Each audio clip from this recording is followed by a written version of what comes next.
Good afternoon. Welcome to the open book. We are back for night 2 in our Story of Victory series. And tonight on the open book, we have a special guest as known as Miss Angela Sheree. She will be our guest tonight that will share her story of victory with us. Now, some of you may be new and you may want to know, okay, what is the open book? Well, the open book is a platform. We first started off with having a variety of authors to ignite that passion of reading, because a lot of people we are in the social media world and reading has really been put on the back burner. And so I had an idea of, okay, let's ignite this passion of reading, but what better than to have the actual author there to discuss their most internal, give us an explanation of why they put something in the book, to be real, to be open, to be transparent. And then from there, we went to having a forum type of setting where we bring in different types of topics and different subject matters that people are dealing with right now in society. And so this month is actually awareness for several things. We have our breast cancer awareness, and we also have, as we're going to talk about tonight, domestic abuse and child loss. You will be surprised to know that over 10 million people have been abused, and also that are still in abusive relationships. You will be surprised to know that 1 in 4 women have experienced the loss of a child or a baby. And so tonight we're going to share with you our stories. This is just an informal conversation where we're just sitting back and just telling not about just what we went through, but also how God brought us through. So there is victory on the other side of what you're going through. If you have experienced this, we hope that you will listen to our stories and receive encouragement tonight.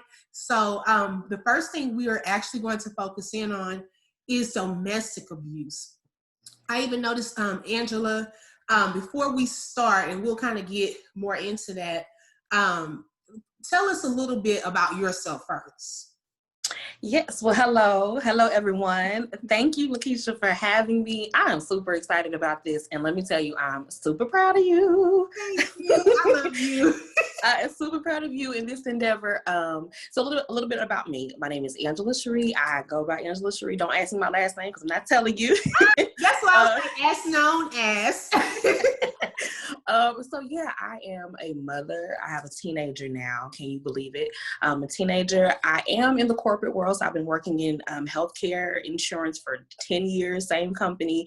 But I also am an entrepreneur. So I am the creator and host of the Ever Evolving podcast and founder of Ever Evolving Women. And both of those platforms just seek to serve women and men to help us be inspired, educated, to just really rally around each other. So Ever Evolving Women is a community, a sisterhood for those that are just looking to seek their tribe. And the Ever Evolving podcast is really a safe space for the Black voices and culture and stories that we can be inspired and involved from. Wow, because you've been busy. I've been following you, and I'm like, how does she do it? Okay, I am so proud Jesus. of you. Okay, because a lot has gone on, and me and you, we met first at First Pentecostal when Virgil and I attended, and when I saw you, first of all, y'all, she's being humble right now, but Sister Girl can sing. Okay. And so I used to see her, and during praise and worship, and I'm like, man, she can sing. But I also noticed it was something special and unique about you. And so through that, our friendship, we both left eventually, but our friendship continued. And I do believe that it is a divine connection. And you've been a wonderful friend, and I'm just really excited for you. And I thank God for you. I'm excited to have this conversation because I think life happens, and I miss, I think with the pandemic too, you just don't get to connect. So I miss being able to connect. We used to get together like every so often, have our girl brunches and stuff. Yeah, so I miss you. I miss y'all, and I'm just happy to be here with you tonight. I'm happy too. I really am. And we really need some good news. I mean, because right now, this year has been like a lot for a lot Yes. of people. Yeah. And speaking of domestic abuse, really, this year we've noticed that even in the news, that cases have gone up. And Correct. even recently, I know there's a story on Facebook where a guy, he shot his wife or his Correct. child's mother 10 times Mm-hmm. in front of the children. Yeah. You never Yeah. know what's going on behind closed doors.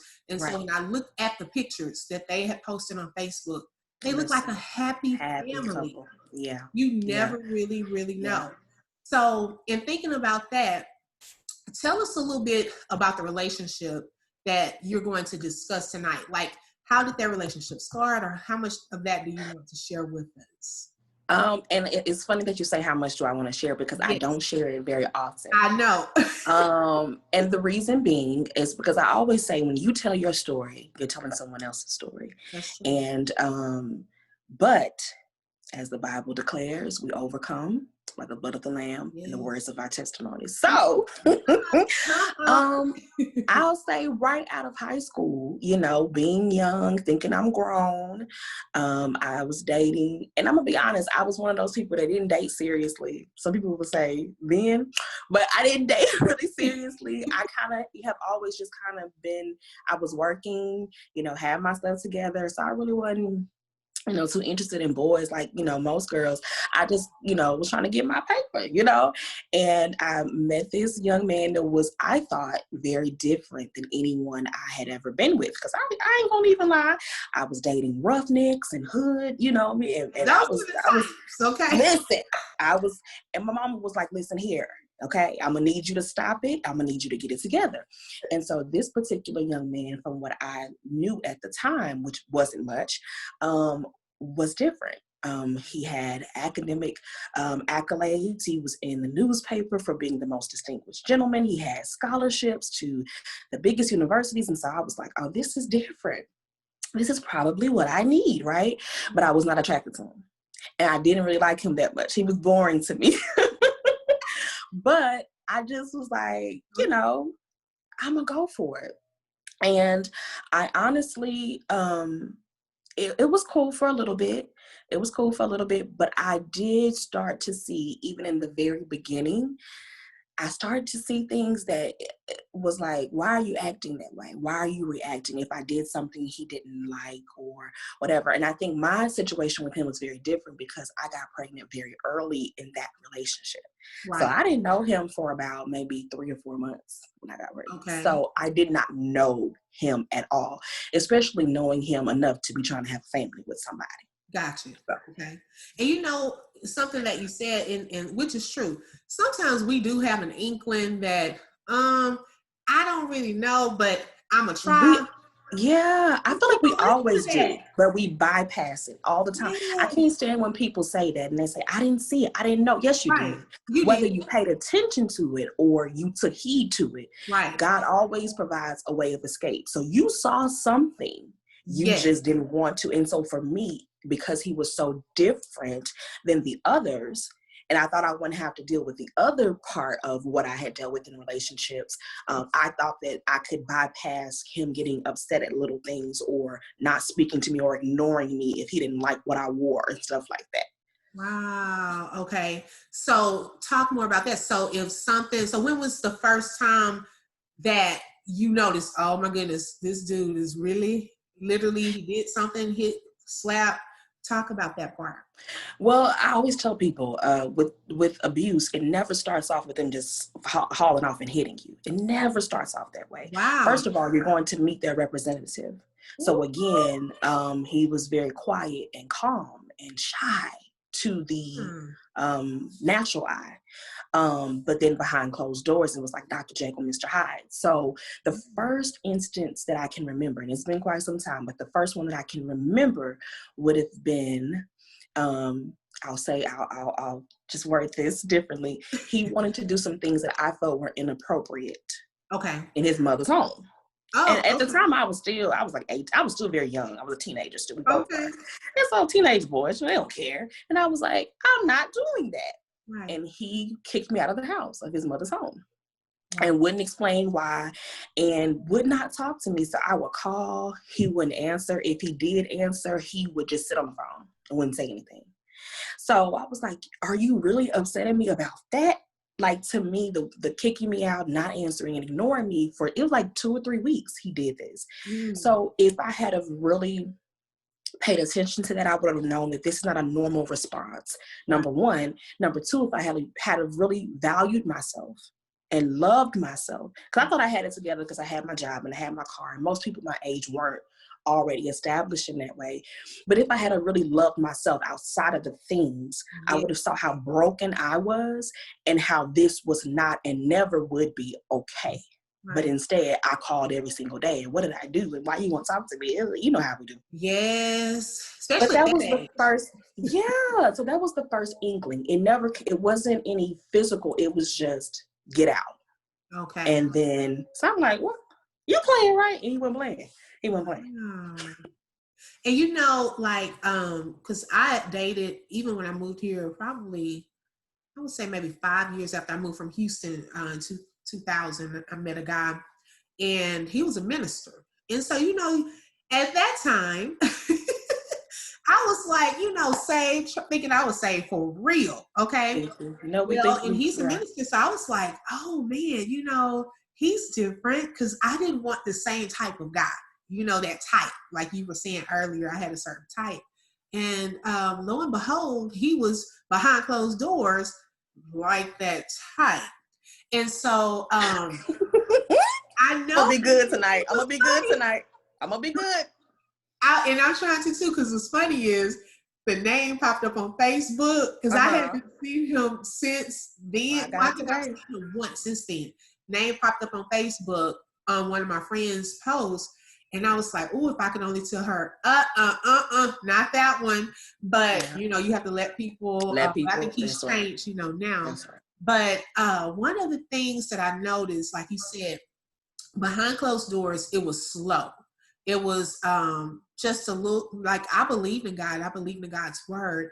But like, if he didn't want to pay tithes, he would twist the word of God.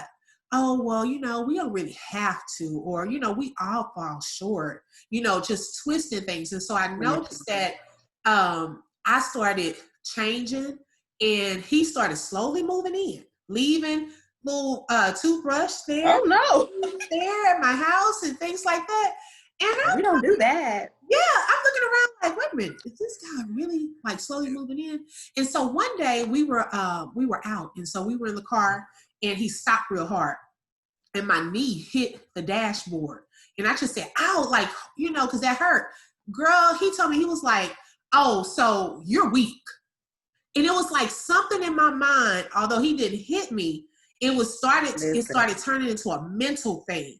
And if he said you're weak, something clicked, because that's not how I was taught. That's not how I was brought up. I knew God, and I knew that I was not weak. And since that moment, I was like, something's happening here. I have to get up out of this. I can't, because this is going to go a different place. It starts one place, and then it eventually goes somewhere else. So when did things start going somewhere else, like for you? It honestly was a year after we started dating. So it was a whole 365 days and some change. Oh, wow. Before it became physical. So the verbal continued, the emotional. I remember in my college, I had a college apartment, in a college dorms. I had like 3 other roommates, and they sometimes would have to like just, you know, watch my back and stand outside the door. Right. Because if I didn't answer my phone, he would be upset and would come over and yell and just act a fool. So a year after we started dating, it was so dumb, Keisha. It was like we were driving. So he didn't know how to really drive when he met me, and I kind of taught him. That should have been my cue right there. Right, you know how to drive. So So he had started to, get a little better. I would let him drive me to doctor's appointments again. I was pregnant. So after the birth of our child, we had to go somewhere. He wanted to drive. He wanted to be the man. I was like, you know what? I'm gonna let him drive. Even though my daddy had told me, don't let nobody drive their car because they're not on their insurance. But I just was like, we would do that. Oh my God. Being disobedient. Yeah. So I let him drive to this particular place. And the whole way there, girl, we were like dodging accidents because he didn't drive well. And so I said, you know what? On the way back, I'm going to have to drive because we got this baby in the car and this is too far to be going, Right. So we go to where we have to go to and we're coming back out. And I'm like, hey, go ahead and give me the keys. Remember I told you I'm going to drive. He keeps walking like he doesn't hear me. Okay. I said, hey, go ahead and give me the keys. He's steady walking to the car, not listening. I said, listen, I'm not trying to be funny because we're out in public. We're in the parking lot walking. It's a public place, a very well-known place. And I said, hey, I'm not trying to be funny, but I need the keys. I need to drive back home. Right. He turns around and he throws the keys at me and they hit me in my face. Oh, wow. All the people in the parking lot are like looking on like, oh my God, oh my God. And I'm like, okay. And there's like, what's going on? Yeah, because it startled me. I wasn't being ugly in any way. I just was like trying to get his attention because he kept, so I was like, go ahead and give me the keys. So I get in the car, I ignore it. I said, we're in public and I had a family member with me. I said, we're not going to do this right now. Right.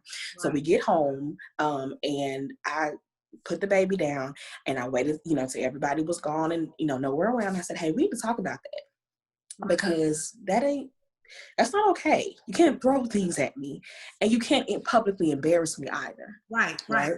He sits there, he's watching TV and he's sitting there like I ain't talking to him. I'm like, did you hear what I said? And see, that's a pet peeve of mine. Don't you hear me? This conversation.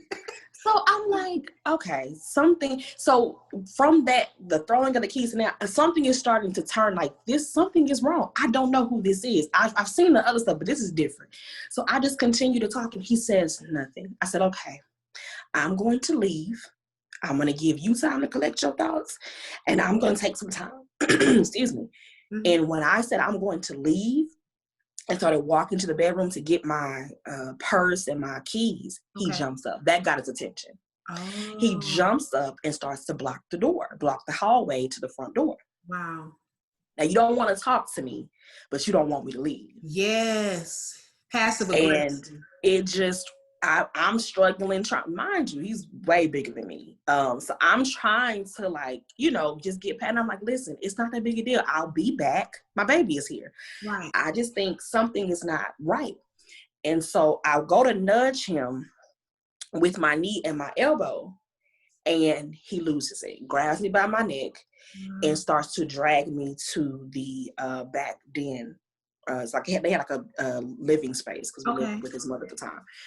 And he's over me, just, you would have thought still to this day, I don't know what the trigger was, but he already clearly was on a hot alert.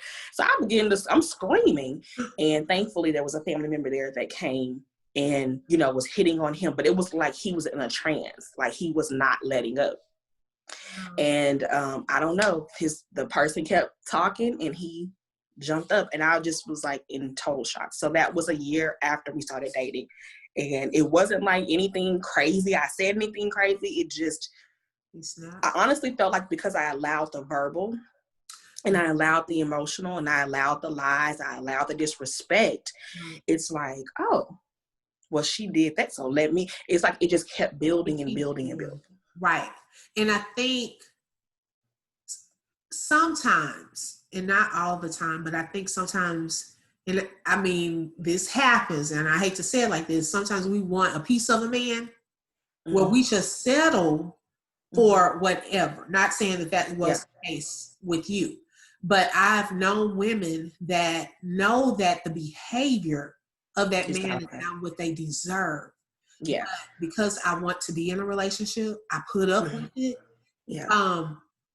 Okay, so after that happened, did you stay in that relationship? I did stay, and like you said, my reason wasn't because I needed a piece of man, because I had a whole bunch of options. Okay, I've always been a little fly, Oh, but it was because I had a baby. And a lot of women stay because of the children, because you don't want to be a single mother, you don't want to start over again, and you're gonna have to deal with him anyway in the capacity of a co-parent. Yes, a co-parent. So you just feel like, let me just, stick and stay. So I stayed. And ironically, I think this is the thing too. We don't hold people accountable. We don't hold ourselves accountable, and we don't hold others accountable. Right. And even after that first incident, no one held him accountable. When everyone came over to figure out what happened, no one held him accountable. Wow. So there were no men in the family? No friends saying, man, that's wrong. You're not supposed to. There was one friend that said that was wrong. Wow. But everyone else was like, oh, go take a bubble bath and relax. Just calm down. Just calm down. Wow.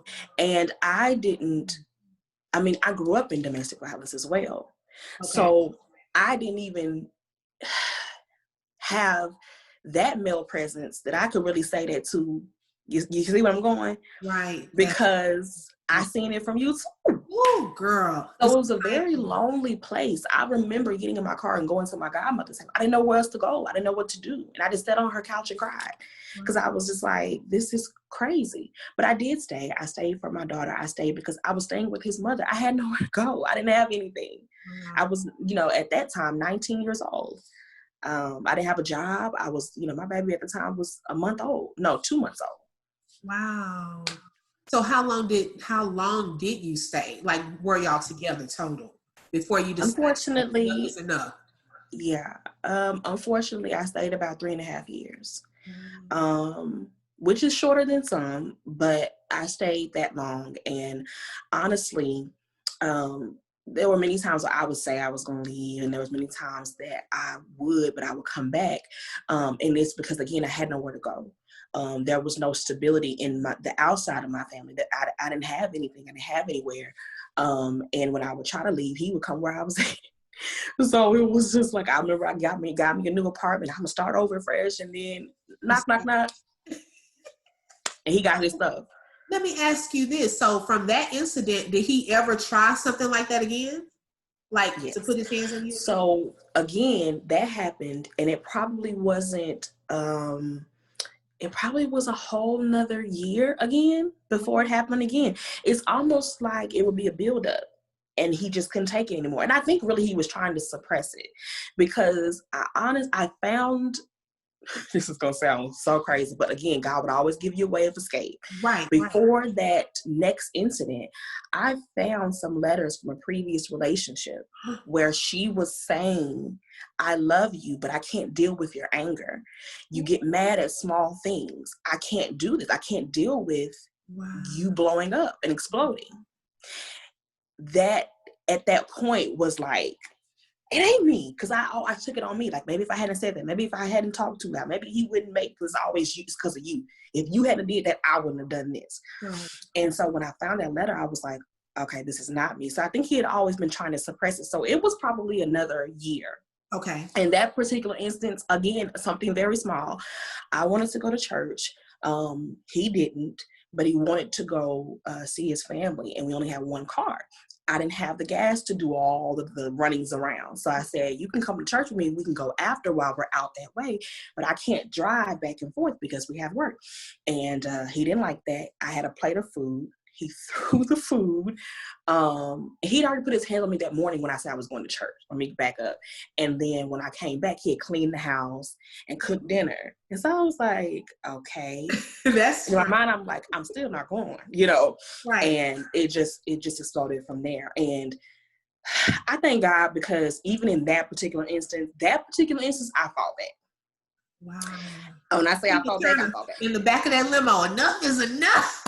Baby, I went to the kitchen and was trying to fight. I was like, I'm about to listen. Oh, and I remember looking over at my daughter, and she was in the walker. And she was about 10 months at that time, 11 months. And I looked at her and I was like, he's not worth it. He's not worth it. And even after that, I still stayed until it almost really cost me my life. Wow. And it's a blessing that it didn't, because some women do not make it out. And it costs your life one way or another, because some people defend themselves and they end up in jail. Some people, like you said, my friend was killed in 2013. She was murdered by her child's father. And she left. She did all of the right things, but when he kept tabs on her, and she tried to just remain nice to him because they had a co-parenting relationship, and she lost her life. So, you know, I am so very grateful and blessed that I got out when I did, because that last instance, he put his hands on my nose and my mouth, and he covered them, and he was over me. And I started to black out. And I was like, in my mind thinking, I cannot believe this is how I'm about to leave here. I cannot believe that I'm about to die at the hands of somebody that I love. This is crazy. And I'm thinking all of this, and in my mind, I can't say anything. I'm just thinking, Jesus, Jesus, Jesus, Jesus. And I was like, God, if you get me out of this time, I am done with this Negro. You hear me? Right. Like, I am done. And I couldn't say it, but that's why when they say you call on the name of the Lord, you shall be saved. I couldn't say it, but in my mind, it's like I was screaming, Jesus, Jesus, Jesus. And I know what came over him, the conviction of the Holy Ghost. And he got up off of me. And I was, right at that brink. And I was like, y'all, yeah, somebody gonna end up dead if we keep at this. Yeah, somebody gonna end up. So let me ask you this. What is some advice that you could give to some women, and it's some men too. We're not gonna disregard. Correct. Yeah. Used to. That does happen. We don't hear about as many cases. But like you said, first of all, you had children. You wanted to kind of stand there for your child. Or some women feel like they don't have anywhere to go. Maybe that man is the breadwinner. Maybe, they're the stay-at-home mom, or they feel like they don't have family to really go anywhere. There are some women feeling like that, but what advice would you give them today? First of all, I always say you're never alone. Even if you feel like there's nobody physically there, God is with you, because in all of those instances, I would have a moment where I knew God was with me, because I would either think before I acted a fool, or God would get me out in time, and something would click in him. So you're never alone, because that's the first thing we think. Nobody, I don't want nobody to know. And you isolate yourself, but it doesn't mean that people are not there for you. Right. So I always say, reach out to trusted sources. If you know you can't trust them, and they're going to run their mouth and they're not going to be a protection, don't go to those people, but go to someone that is trusted, a trusted source. Have a plan. Be strategic. Okay. I don't believe in telling everybody where you're going, where you're moving to, what you're doing. That's okay, true. Because they also pick up on that. They'll befriend people just to get information out of them. Ooh, trust me, I know. Again, because that does happen. Yeah, they'll befriend her. She told me where she was moving to, but I can't remember. No, she didn't. She don't want you to know. So always be strategic, have a plan. And even if you have to do a little bit at a time, that's what I mean by having a plan. Because you may feel like, I ain't got nowhere to go. I ain't got, put a little bit back at a time, sis. Start putting clothes over there at your homegirl house, or this homegirl's house. Start having your homegirl copy documents over here, birth certificate, whatever. You have a plan, be strategic, and reach out for help. The one thing that they pry on and they are successful at is getting you to isolate yourself. That's even the enemy. If you can be isolated away from help and strength and healing, that's how they get you. You have to reach out for help. Right. Don't be embarrassed. Don't be ashamed. You're not the first. Unfortunately, you won't be the last. But you have to reach out, have a plan, and be strategic. Oh, that's good. I'm glad that you said that. And I'm also, when I post a video, I will post a number if you are in one of these situations to reach out, because you don't want it to be too late. If you're able to hear this, it's not too late. And Angela, she's a living witness that you can be in that even for years, and you can still make it out. God will still make a way. Know that God loves you, and know that you are worth more than that. A lot of times too, Angela, I think that it's a mind game that the enemy uses them to play, to measure your self-esteem, No And one to coming. ultimately destroy you. You know, Yeah. the enemy uses persons to Yes. destroy you. And I'm gonna be honest, I'm gonna say this. It's not even even once you get out, there's that residue. Yeah. Especially if you have children, but I still go through things. But again, don't be fearful. Have faith in God. That's what I tell myself in times where I'm like, you know what, this is too much. I should, you know what I'm saying? Right. Have faith in God. Don't fear. Even after you leave, they gonna try it. But have faith in God. I'm so serious. Wow. Thank you. And I know that sharing that, because that's my first time hearing of that story. I thank you for being open and transparent and sharing that, and really giving advice as to some things to do. Like really thinking that through. I need to have a plan. I can't just, sometimes if it's just bad enough, we just have to up and leave. But Yeah. if you are able to have a plan, not tell everyone, and have some trusted people that you are able to share it with. There are some people out there, and I think a lot of times we feel like we don't want to share some things because people may judge us. Forget that. You want your life, okay? No one can Correct. judge you. We're all going through something. What may look like, don't focus on pictures, because a lot of these pictures on Facebook and social media, you don't know what that couple is going through behind the scenes. So don't get tied up into, oh, I can't talk to such and such. Their family is perfect and blah, blah, blah, blah, blah. No, you don't know what people are going through. And You know. so just always just be aware, and just be open to sharing some things with a trusted individual, because you are not alone. And I will post that information afterwards. And so, Angela, you've been through a lot, and it shows that God has brought you through a lot. So fast forwarding a few years ago, I noticed that we have gone through something similar. I know back in, me and my husband, we first got married. Um, we wanted to have just a moment to be married. We didn't want to have kids right off. And so, through life, you think when I get married, it's just going to be bam, kids gonna come, blah, blah, blah, blah, blah. Never knew that it would be as hard as it was to have a baby. And so I believe back in 2016, I was pregnant, and I found out in January. And so I was excited. I told a lot of people, that I was pregnant and so forth. And I didn't get a chance to hear the heartbeat. I know that I was supposed to go in for an appointment, like in my 8-week appointment.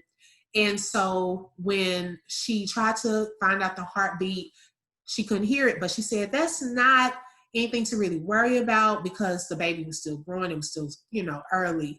And so I went to work one day and I started spotting, and I was like, okay, I don't think I'm supposed to have a cycle right now because I'm pregnant.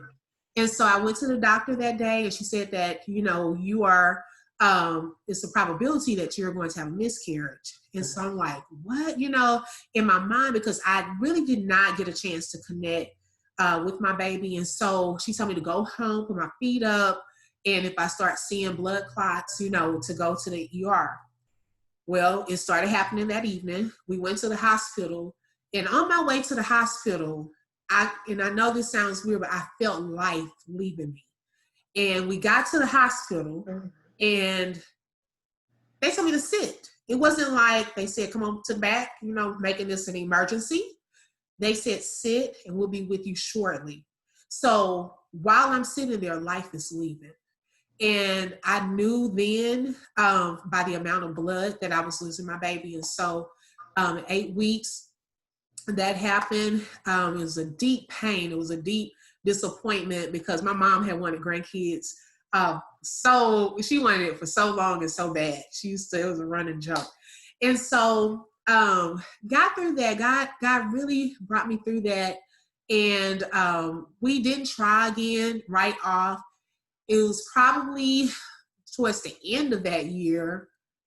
Yeah, probably towards the end of that year. It was 2017, January again. Okay. I don't know what it was about January. And so I was like, hold on. Like you haven't had a cycle for a while. Mm-hmm. And I was like, no. Let me go back. This is 2016. The first one was 2015. So 2016, January again. And so everything, hadn't had a cycle. So I was like, okay, I was a little nervous, but I took a pregnancy test, found out I was pregnant again.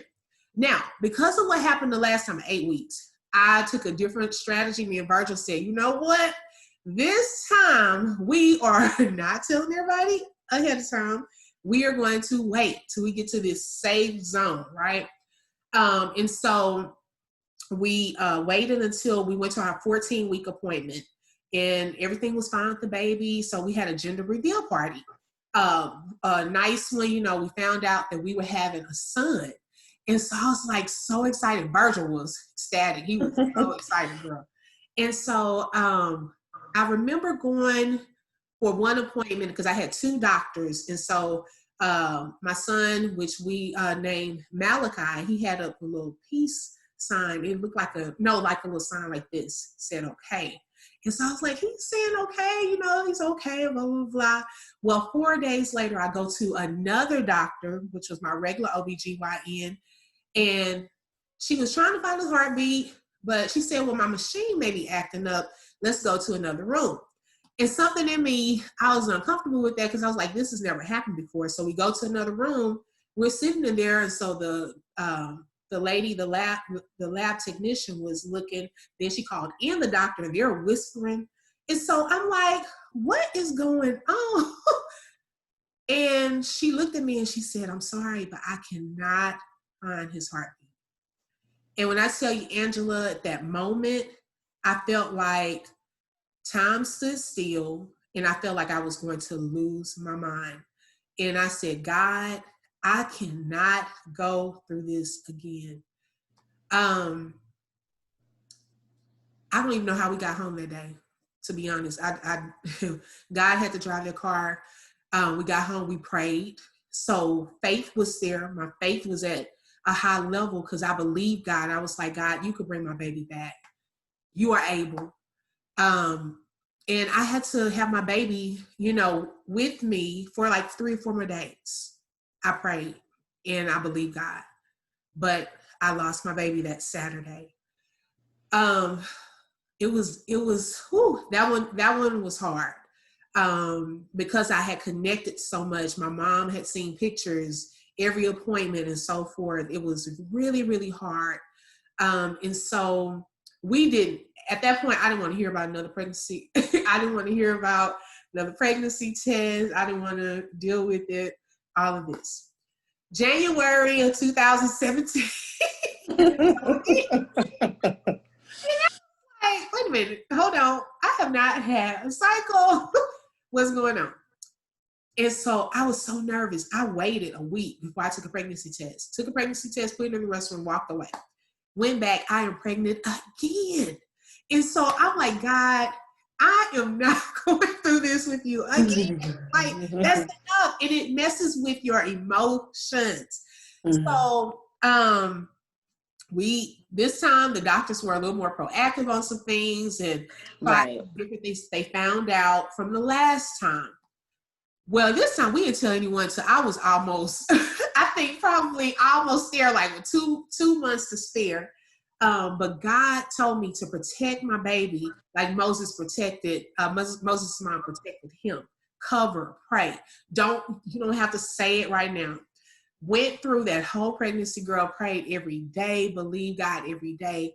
And God blessed us with our son, Micah, September 18, 2017. And so when I tell you though, I had never heard of women losing babies and miscarriages because a lot of women did not talk about it. Even my mom did not really know how to be there for me because she had never experienced it. My aunt had a miscarriage and, she kind of shared some things with me, but it was like a taboo. Lost a baby where people wouldn't talk about it. And so during this time, I didn't realize because of my experience and what I went through, I was then able, when I shared that, there was a whole community of women that were suffering in silence. And I tell you, it almost makes me cry right now. There are so many women that have Yeah. lost babies that have yet to tell anyone, that feel like Yeah. they don't have anyone to go to. I Yeah. remember one event, and I want you to share your story with us. We When I shared that story and our what had happened to us when we lost Malachi, one of my friends inboxed me that went to Calvary Church in Irving. And he said that they have a group there that helps Mm-hmm. women that and families that have lost babies. And so they were having an event where you could come and you could bring things, your baby things. I went to that event. Have you Woo! ever been there? Oh my God. Like, I cried blown from the away. time I got there. Oh my God, I walked in and they had like this room decorated and so beautiful. It was like you could put your baby's things out and cards and messages. And then the part that really just got me, Angela. Okay, so you go outside, those of you who have not been to one of these events, they call your baby's name like at a graduation because Yes. you would never Yeah. see that child graduate. And Ugh. you get a Christmas ornament. They talk about it. But the thing that stood out to me and what blew my mind was at the end on the balloon release. Everyone had blue and pink balloons, right? Or you could have a white one if you didn't know. Keisha, don't do it to me. I know, I'm trying not to. I got to talk about this because this was a breakthrough for us. And Yes. so on the balloon, when they give you the balloon, you write your baby's name if you knew your baby's name or baby, whatever your last name was. And I remember holding the balloons, and when they tell you to release, they have this music playing. And I had the recorder because I wanted to record the moment. Me too. Well, when I released, I just released the balloon. And so me and Virgil, we were looking and we were hugging each other and crying. But Angela, when I turned around and I got a glimpse of the balloons in the air, I Oh, pictured my son taking his balloon to heaven. oh my But not God. only that, I looked at all of the Oh, yeah. our It's a family, lot. so many babies that have lost babies. It was hundreds and hundreds, and those are only the ones that represent the ones that were there. Imagine there are more Exactly. women in this Exactly. world. And so Exactly. tonight, I just want to share that part and let you know that God will get you through.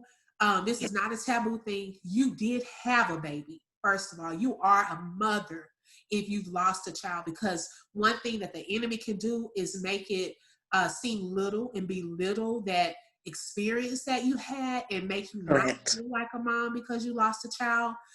Because a lot of women and people may not understand that situation. Yeah. It is real. People go Yes. through that every day. 1 in 4. That is 4 of Mm-hmm. y'all. If you put 4 of your friends, if you are women, one of y'all have At experienced least one. or may experience that. We're not Yeah. speaking it. But God is also a restorer. And I believe in God, and I'll get more into that. But me and Angela connected. She knew of my experience. And I believe in sharing things because there are people who are going through things and they do feel alone. And so she was then able to share with me her experience because I had shared my experience and she knew that I had gone through that. So Angela, talk to us about that. Like, when did you find out that you were pregnant, first of all? So I'm kind of, I don't know. I'm very intuitive. I don't know if it was intuition or what, but before I had even realized that I hadn't had a cycle, I was like, I don't know, but I got a feeling something. Right. Something. And sure enough, to my surprise, I was like, oh my. I remember almost literally fainting in the bathroom that morning when I took the test. And this was, about 2 years ago. And I remember being like in shock because I have a little different story, Yeah. And I'm going to be honest, I was hesitant to share because everyone's story is different. Right. And I will say this, that I thank God that he provides victory and healing even in our poor decisions. Because I Yeah. was not married, Come on now. didn't have no Talk about business. it. But that's my truth. Right. And even in that, God still was there for me. So from the time I found out, because I was very early when I found out, Okay. I had issues from day one. So I was having really bad pains, and I would go to the doctor and they didn't see anything, couldn't find anything. So they told me from pretty much my first appointment that you're either miscarrying or it's just too early. You're just too early. So I didn't have any definitive answers for weeks. And that went on for quite some time. So in the midst of that, though, I was dealing with so many emotions, Keisha.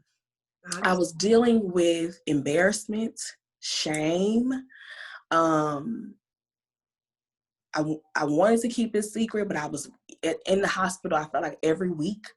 And I had guilt because I wasn't sure. Like, how in the world am I going to come out with my mama going to kill me? Right. Like, how in the world?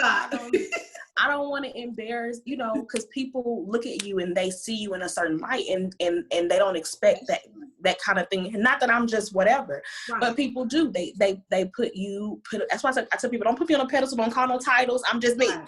Because when people do that, then when things like that happen and you do fall, because you are human, I didn't know what to feel. And this is my truth. And I was like, I don't know what to do. I was afraid.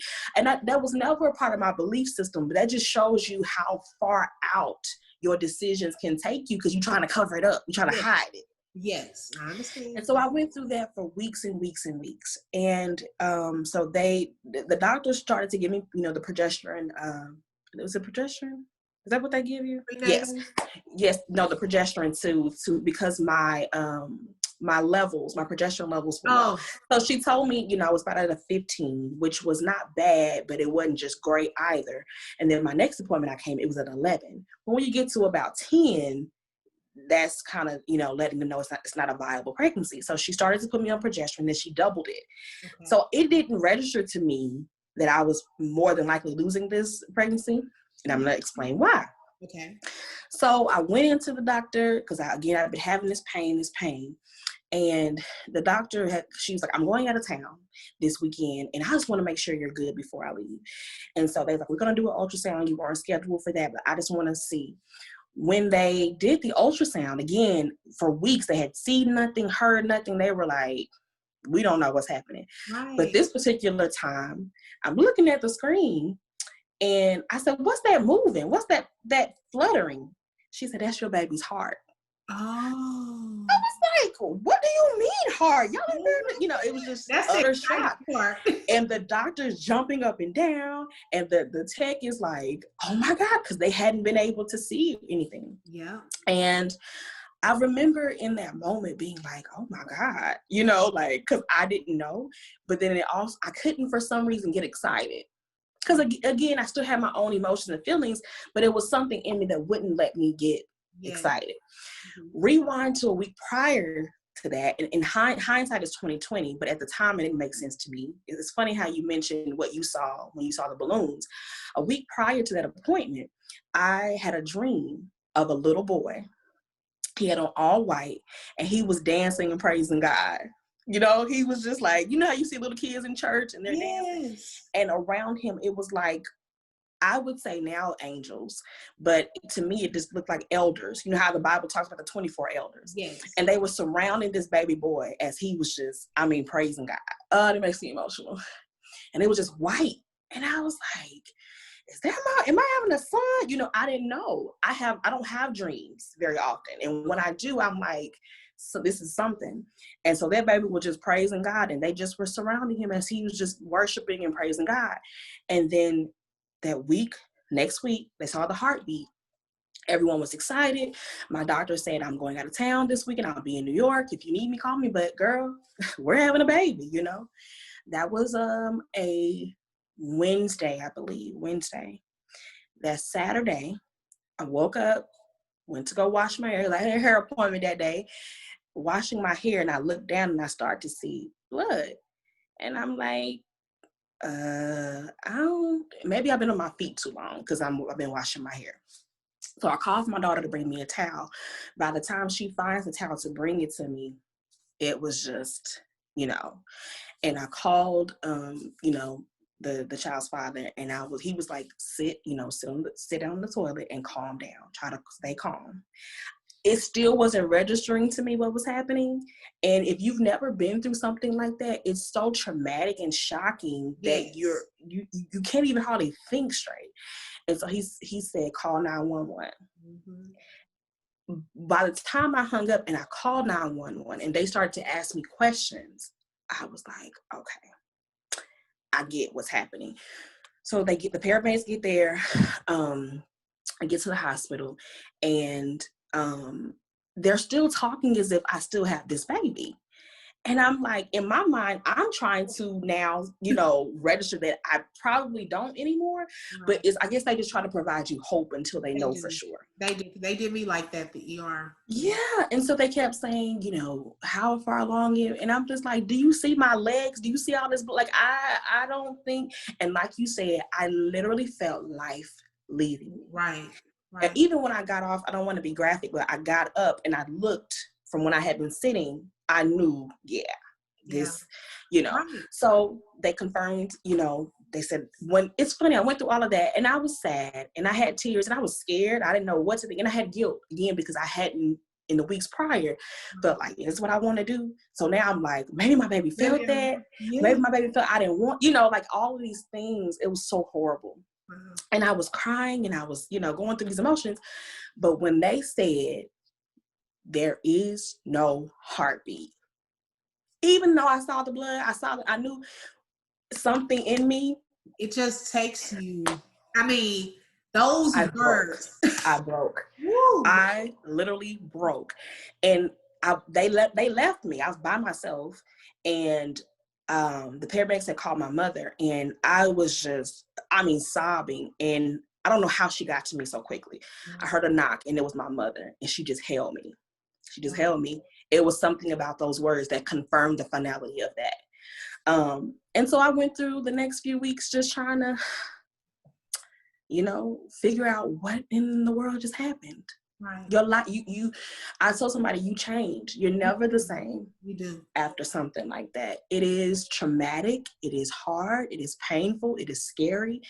And the next day when I woke up, I didn't even sleep in my bed. I can't even, like you said, I don't even remember. I don't know why. I don't really remember that evening after my mother left. I was laying on the couch and I woke up on the couch. And when I woke up and my eyes opened, it's like that grief said, poof. Yes, out of nowhere. I don't know if I thought I was going to wake up and be all right, but when I woke up, that grief hit me like a ton of bricks. And I remember crying and I was calling somebody and I was like, I don't think I can do this. This is a different kind of pain. I've been through a lot, but this is a different kind. And in the days after that, I'll be honest, this is my testimony. I don't think I've ever shared this. I've shared this with one person, but I contemplated suicide because the guilt and the grief was so, I remember my apartment feeling so cold and so dark. I didn't see light. It was just like I had a blanket over me for days and days, and it wouldn't get better. Not to mention the physical, because I didn't release all of the tissue. Oh, so they sent me home to take a pill, and I labored at home and released the rest of it. So that is a mental, like you're laboring, like pushing, knowing that you will never hold this child. And at the time, a friend of mine, she held my hand and cried with me. And I was saying, God, please, please, just trying to get that out. So you're laboring right. with nothing, with no fruit to show from it. That's a message I would never say. Yes, that in itself is a mental thing. Mental. It's really because I'm like, I know ain't gonna be no baby on the other end of this. Right. And so I had an infection, just back and forth to the doctor. So those first 2 weeks, I literally thought I wasn't going to make it. And I do thank God for people like you, because I didn't know of anybody else. The friend that was holding my hand, I didn't know that she went through, because she didn't say nothing. A lot of people don't talk about it. A lot of people. No one talked about it until I said, this is what happened to me. Right.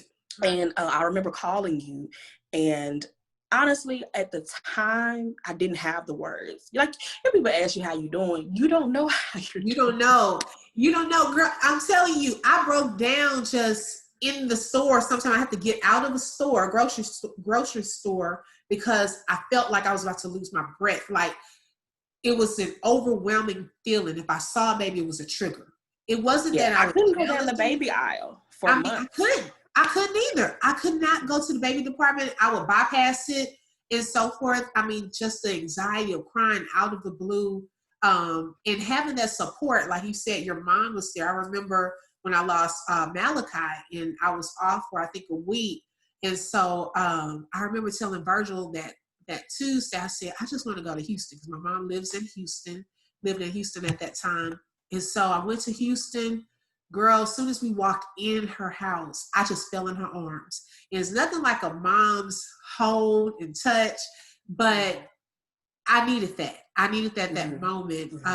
It takes time. That's a pain Oh, that yeah. is different than the loss of a child and the loss of a parent. Those are bonds where it does change you. It really does. So having support during that time really, really helps. So how did your faith play a part in your recovery through all of that? It was all I had, because I'm going to be honest about the support. I didn't know how to receive it because I didn't know what I was going through. So y'all will call me and check on me and I'll be like, I'm fine. But I feel like I was losing my mind, and I was by myself. My mother came, but again, she didn't understand. She ain't been through no miscarriage. She was there for me at the hospital, and she came home and she cleaned up. I mean, she took my daughter from me a few days, but then she went home. So I was there by myself. I shouldn't have been by myself. I should not have been by myself. No, not doing that. But I didn't know how to receive it. So I would be like, oh, I'm good, I'm fine. And I'm, the strong friend, so to speak. Right. And so I didn't, so my faith was all I had. Wow. I remember just laying in the bed, and I couldn't, sometimes I couldn't hardly walk. So I had this rolling chair, like an office chair, and I had hardwood. So I would roll that around and get around the house. And that was about all the moving I did. But this particular day, for some reason, I just laid in the bed and I was looking out the patio window, and I was looking in the sky. And that's what I was reminded of that dream. And I was like, okay, God got my baby. Yeah. And it started this slowly. Even now, I still have moments, but it started this healing process, because before it was just dark. I saw no light, no hope. I felt despair. But when God reminded me of that, and that my baby was protected and in a better off situation maybe than even here, like where we want our, babies close to us, it started a healing. Like God got my baby and God got me. Yeah. That was what I felt. And the song at that time, I don't even know if it was as popular, but I don't know. It came to me, thy will be done. She wrote that from her story. Oh my gosh. Wait, that was your song too? That was my song. Oh, Angela, and I promise you, I don't think I've ever shared that with you, but that was my song. Because I knew that's how come she wrote that song. I listened to it every day after I lost Malachi. And it's funny because I couldn't listen to it, but I could sing it. Wow. So when I would feel that wave of grief, I could be in the kitchen or whatever, I would start singing it. I'm like a child on my knee. I would just start singing it out loud. Wow. And that was my declaration. Even though I didn't feel it, even though I was heavy. Sometimes I would cry, barely getting it out. But I would keep declaring it until one day I was singing it with no tears, and I was smiling, and I was lifting my hands, and I was worshiping, singing. Right. And it's so interesting because though I don't have the story of a restoration or as far as having another child, something was birthed through that. And so I always say, people wonder, like, how are you doing what you're doing, and when did that start? That moment birthed Ever Evolving Women, because when I was going through that, and like you said, I didn't see women having a community. I almost lost my job. I lost my apartment because I had just started a job. I had no benefits yet. there were no resources for women who had been through a miscarriage to help you financially. I lost my car. I went through so much from that moment. I literally lost everything and had to start over. And I was like, if I'm going through this, come on. And I felt alone. How many women are going through this and have no one they could really, or feel comfortable even talking to, if they do have somebody? Right. And thus Ever Evolving Women was born. So it birthed something else that had literally been prophesied years prior, that I would help women and I would be a blessing to women and I would share my story because my story wouldn't be squeaky clean and I would be able to reach thousands of women that way. And then, that's what happened. And so it birthed this community of women and I just started sharing my story. So my first event was in honor of pregnancy and infant loss awareness month. We had a brunch and we shared our stories. And that was my very first event that birthed everything people see now. So I was restored in a different way because every time I shared my story, I would connect with another woman who had never told anybody. Our first event, this young lady came up to me and she laid on me and cried. And she said, I've lost 4 babies and I've never told anybody. I didn't know this lady from Adam, but she heard my story. And I was like, yeah, now I get it. Now I understand. Right. Sometimes God has to use us. Some of the experiences that we have are not for us, but for someone else. Correct. Because, and I'm glad that you brought up, sometimes you're able to birth things out of that. Because I remember that year I lost Malachi. So that summer, I was like, because it's the end of a school year. I went back to work, finished that school year in May, and we got out in June. So I said, okay, it's the summertime. I'm just going to sit at home and be depressed. I wanted to be depressed. I wanted to grieve. And I started baking cakes out of that. That's how I got Mrs. Mabry's Unique Desserts. Out of that, just started sitting at home, baking cakes over the summer, selling those. And another thing, my husband and I started Memories of Malachi, which is MOM, M-O-M. And each year we try to bless a senior with usually a male with tuxedo for prom in Malachi's honor. And so if you've lost a baby, those things help the process. Sometimes you're like, I want to keep my baby's memory alive and not forget that experience because that was your child. And I know another friend, she even has an organization where she gives out goodies and gives to different families. She sent me a whole package to work after I lost my son. And the reason I talked about that is because I had just seen her process. She had lost her child, I think, the year before. And so that was one person that I knew I could confide in that would understand. And so she had that organization set up. And so some of the things don't count it so much as always a loss. Sometimes God is using that experience to birth something else out of you, but you're still considered a mom. That part stood with me because a lot of women felt like, mother's not a mom. And, some people just don't understand that part. But know that it just was not something that you had lost. That was a child. And what is some advice, Angela, that you would give to some women that have gone through that experience? All I can say is, first and foremost, take your time to heal. Right. Like you said, I felt like that, because I maybe wasn't as far along as some other people or people who had already named their children and knew the gender and different things. I didn't, I almost had that like, maybe mine doesn't count, but it does. Like you said, it was still your child. And I do thank God for men, like you said, because I went to that event and I remember I couldn't let the balloon go.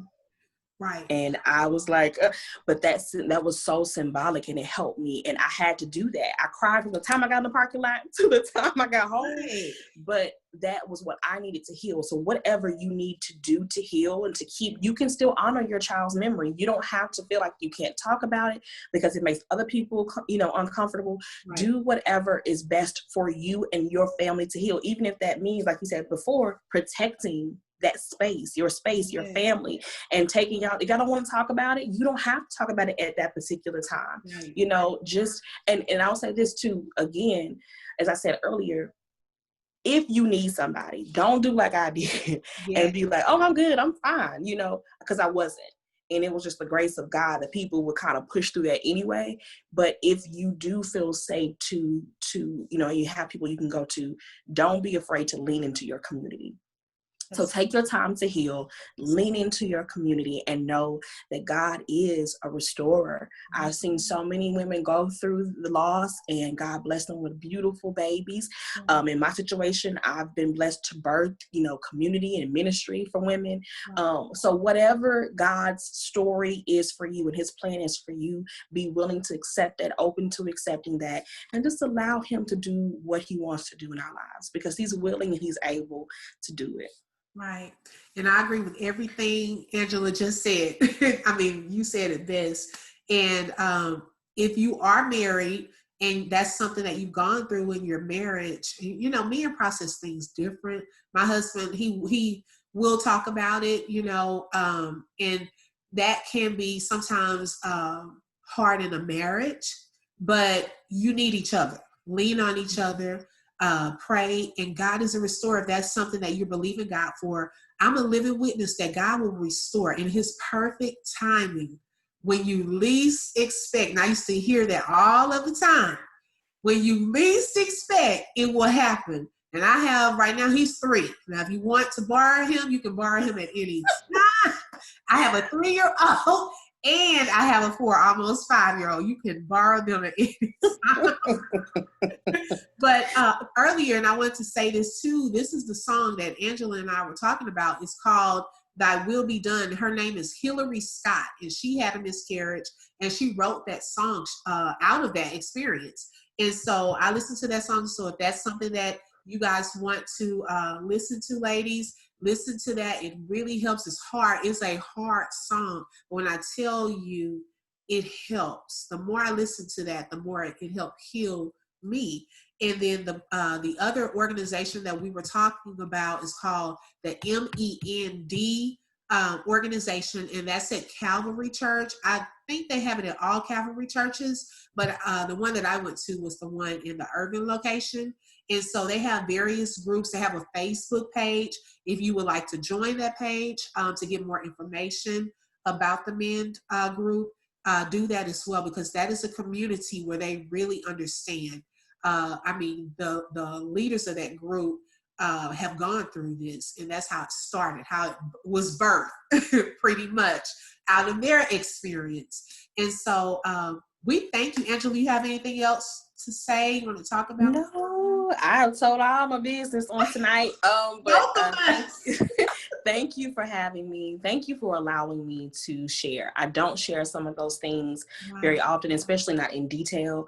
But I feel that I needed to do that because God is still healing some of those places. Right. And so thank you for having me. And I just hope someone was inspired and blessed. Yes, I feel the same way. And I thank you for coming and sharing, because that's hard, going into those places. But God brought you through that.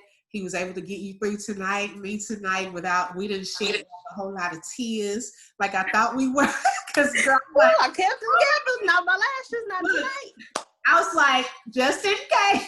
And it's usually you. I usually keep it together, but then if you cry, it's usually me. I'm like, but it's like the more you talk about it, I think the more we talk about things, it heals. It helps others, and it helps heal us to talk about it. Because sometimes when we hold it in, it's eating us up. And so this is a topic that I know a lot of people don't share, but God had to really help me through that, because I'm like, I'm going to share, because I didn't realize how many women out there go through this. And if I have to share my story to help them see there's someone else there that can help, and see that you can bring them through this, I will share it.